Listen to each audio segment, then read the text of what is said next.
Hello. Sonam Wangchuk. ആരാണ് സോനം വാങ്ചുക്?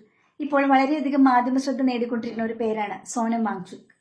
നമുക്കറിയാം, NEET പരീക്ഷയിലെ ചോദ്യപേപ്പർ ചോർന്നതും അത് വിദ്യാർത്ഥികളിൽ ഏത് രീതിയിലാണ് സ്വാധീനിച്ചതും എന്നൊക്കെ വർത്തമാന പത്രമാധ്യമങ്ങളിലൂടെ കേട്ടിട്ടുണ്ടാകും. നീറ്റ് പരീക്ഷയിലെ ചോദ്യപേപ്പർ ചോർച്ചയുമായിട്ട് ബന്ധപ്പെട്ട ക്രമക്കേടുകൾ അന്വേഷിക്കണമെന്നും അതിന് ഉത്തരവാദിത്തപ്പെടണമെന്നും ദേശീയ വിദ്യാഭ്യാസ മന്ത്രി ധർമ്മേന്ദ്ര പ്രധാൻ ഇതുമായിട്ട് ബന്ധപ്പെട്ട് രാജിവെക്കണമെന്നും എല്ലാം ആവശ്യപ്പെട്ടുകൊണ്ട് ജന്തർ മന്ദിറില് നിരാഹാര സമരം, അനിശ്ചിതകാല നിരാഹാര സമരം കിടക്കുകയായിരുന്നു സോനം വാങ്ചുക്. അദ്ദേഹം ഒരു രാഷ്ട്രീയ നേതാവല്ല. അദ്ദേഹം ഒരു വിദ്യാഭ്യാസ പരിഷ്കരണ പ്രവർത്തകനാണ്, എഞ്ചിനീയറാണ്, പരിസ്ഥിതി പ്രവർത്തകനാണ്. ലഡാക്കിലാണ് അദ്ദേഹം ജനിച്ചത്. Students educational and cultural movement of Ladakh എന്ന പേരിൽ അദ്ദേഹത്തിന് ഒരു വിദ്യാഭ്യാസ സ്ഥാപനം ഉണ്ട്.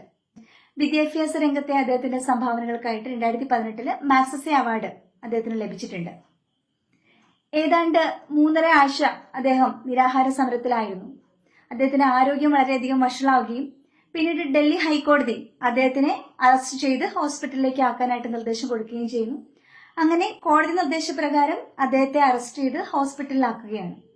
പക്ഷെ ഇപ്പോ ശക്തമായ പ്രൊട്ടസ്റ്റാണ് ഡൽഹിയിൽ നടന്നുകൊണ്ടിരിക്കുന്നത്. സമാധാനപരമായിട്ടുള്ള ഒരു പ്രൊട്ടസ്റ്റാണ് അദ്ദേഹം നടത്തിക്കൊണ്ടിരുന്നത്. പക്ഷെ ഇപ്പോൾ അത് വലിയ രീതിയിൽ വയലൻസിലേക്കൊക്കെ എത്തുകയാണ്. പോലീസുകാരുടെ ലാത്തിച്ചാർജും മറ്റ് പല രീതിയിലുള്ള പ്രൊട്ടസ്റ്റാണ് ജന്തർ മന്ദിർ ഡൽഹിയിൽ നടന്നുകൊണ്ടിരിക്കുന്നത്. അപ്പോൾ തീർച്ചയായിട്ടും നീറ്റ് പരീക്ഷയിലെ ക്രമക്കേട് അന്വേഷിക്കുക തന്നെ വേണം. അവരുടെ ആവശ്യം തള്ളിക്കളയാനാവില്ല. പക്ഷേ സോനം വാങ്ചുകിന്റെ നേതൃത്വത്തിൽ നടന്നത് ഒരു വയലൻസോ കാര്യങ്ങളോ ഒന്നും ആയിരുന്നില്ല. എന്നാൽ ഇന്ന് കാര്യങ്ങൾ കൈവിട്ട് പോവുകയാണ്. രാഷ്ട്രീയ പ്രവർത്തകരുടെ ഇടപെടലുകൾ വരുന്നു.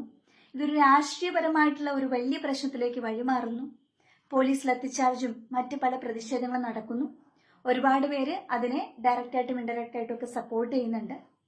അപ്പോൾ ഇതേ പറ്റിയിട്ട് നിങ്ങളുടെ അഭിപ്രായം, ഈ ഒരു പ്രൊട്ടസ്റ്റ് അത് എത്രത്തോളം അനിവാര്യമാണ്, അല്ലെങ്കിൽ ഇത് ഒരു വയലൻസിലേക്ക് പോകുന്നത് തടയേണ്ടതല്ലേ? ഇങ്ങനെയുള്ള കാര്യങ്ങളുമായിട്ട് ബന്ധപ്പെട്ട് തീർച്ചയായിട്ടും ഈ വിഷയത്തിൽ നിങ്ങളുടെ അഭിപ്രായങ്ങൾ കമന്റ് ചെയ്യാം.